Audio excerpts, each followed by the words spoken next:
Here is the beginner macOS install path for Rocky and Hermes Agent.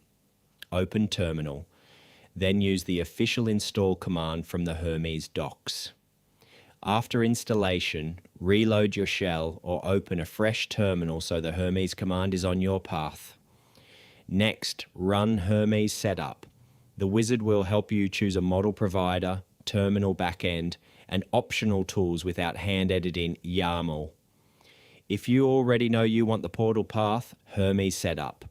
Portal is the easiest route. After setup, run Hermes. Version to confirm the command works. Then Hermes Doctor to catch missing dependencies, permissions, or configuration problems. Finally, start Hermes and try one safe request. For example, ask Rocky to explain the current folder or search the web for a public fact. Do not paste API keys or private credentials into chat. Use Hermes Auth or Hermes config set, so secrets go into the right local files. The goal is a clean install, a verified model, and one successful first run before adding more automation.